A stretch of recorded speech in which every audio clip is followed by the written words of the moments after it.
vers une convergence avec toutes les luttes.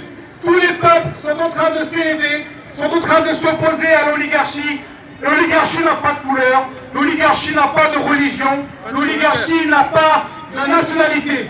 L'oligarchie, c'est une minorité de gens qui continuent à décider à la place de la majorité. Il est temps que cela cesse. Voilà pourquoi nous avons décidé, avec Kémy Séba, donc l'ONG, le panafricaniste et tout un ensemble de mouvements de la société civile, de mettre en place une nouvelle séquence politique de mobilisation contre l'éco.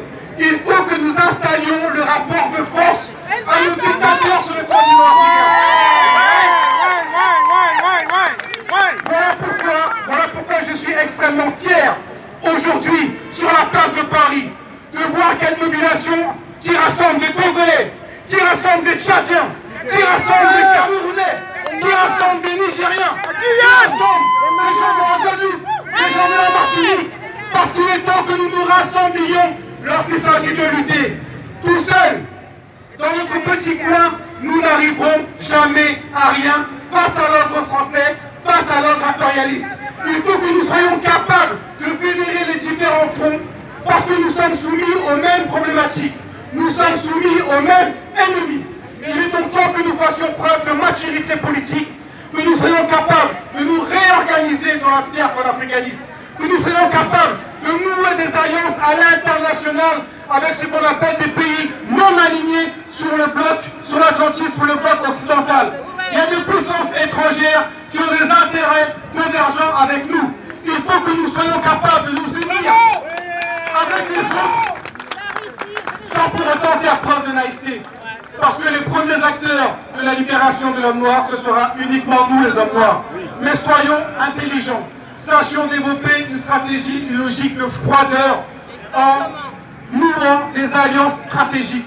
Soyons capables d'ériger le panafricanisme dans une dimension géostratégique qui nous permettra petit à petit d'augmenter notre influence et de peser sur les débats. Il faut que vous sachiez une chose, vous qui êtes ici à Paris, vous qui êtes ici en France, mais en général en Europe, vous êtes observés, vous êtes analysés par la population africaine. Vous avez des possibilités d'expression, vous avez des possibilités de rassemblement, vous avez des possibilités de logistique. Vous êtes la véritable bombe à l'intérieur de la tête du monde. Voilà pourquoi il est temps désormais que nous musclions notre jeu, que nous musclions notre force, que nous soyons capables, non pas d'être dans une logique de dialogue, d'échange avec ces gens-là. Ces gens-là ne changeront jamais. Ces gens-là ne vont pas signer la branche sur laquelle ils sont assis. Ces gens-là vont aller dans le sens de nos revendications à partir du moment où nous serons capables de leur faire peur. Et je peux vous dire qu'ils ont peur. Je peux vous dire que tous les éléments, tous les services de renseignement qui font remonter les informations leur font croire, leur amènent à penser, à dire que quelque chose est en train de se passer. Et on est capable de le faire sans armes, sans violence, uniquement avec notre intelligence. Symboliquement, nous sommes ici, place de la République. Place de la République, c'est la place de la lutte. Il y a une révolution qui a été faite ici, il y a plus de 200 ans. Vous avez eu des gens qui sont sortis pour leurs droits. Aujourd'hui, les Parisiens, en se bottant, se baladent, prennent le soleil, jouissent d'un confort de vie.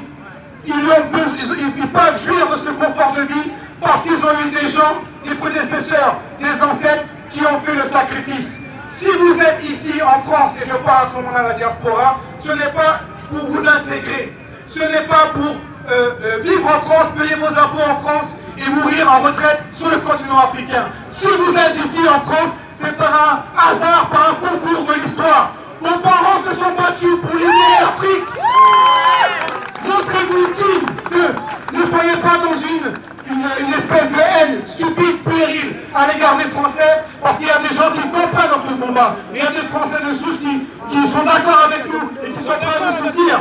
Ce qu'on vous demande, c'est là où vous êtes, d'avoir toujours un regard tourné vers l'Afrique, d'avoir toujours un regard tourné vers les Caraïbes, et de vous dire, moi qui suis en France, moi qui travaille ici, qu'est-ce que je peux fournir pour mon continent, qu'est-ce que je peux fournir pour ma terre, de quelle façon je peux financer jamais donner de la force à des organisations politiques qui contribuent à faire en sorte que les choses évoluent sur le continent africain.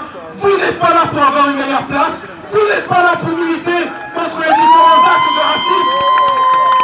Parce que les actes contre le racisme, il y en aura tous les jours. Des discriminations à l'emploi, il y en aura tous les jours. Des discriminations au logement, il y en aura tous les jours. Nous ne sommes pas chez nous ici. On ne vous demande pas d'ailleurs de détester la France. On vous demande de comprendre qui vous êtes et d'où vous venez. Vous avez une terre, vous avez un pays, un continent riche, un continent qui vous attend. Ce continent vous attend, ce continent a besoin de votre énergie, ce continent a besoin de vos compétences, ce continent a besoin de votre argent, de vos financements. Ayez cette logique, ayez cette réflexion, cette intelligence. Ne tombez plus dans le piège des organisations politiques de gauche comme de droite qui vous ont trahis et qui sont toutes main dans la main dans le piège de la France-Afrique. J'en finirai là en vous disant que ce rassemblement est un rassemblement qui va se dérouler de façon récurrente. Vous êtes suffisamment nombreux ici pour être porteurs d'un changement.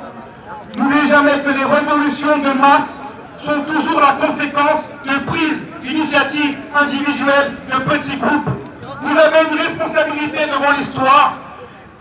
L'histoire est en train de se faire sous nos yeux actuellement. Ne mesurez pas tout ce qui reste à faire avant d'être libre. Posez-vous la question, analysez et observez tout ce qui a été fait depuis plusieurs années, tout le chemin qui a été accompli, qui a été parcouru. Nous allons gagner. Nous sommes proches de la victoire. Soyez tenaces, soyez endurants, soyez avertis, soyez conscients. Je vous demande de vous applaudir très très fort. Vous êtes l'espoir de l'Afrique, vous êtes l'espoir de l'humanité, quelle que soit votre couleur. Tous ceux qui sont ici rassemblés place de la République, vous êtes porteurs d'un message du véritable humanisme, de la solidarité entre les peuples. L'Afrique libre ou la mort nous intéresse.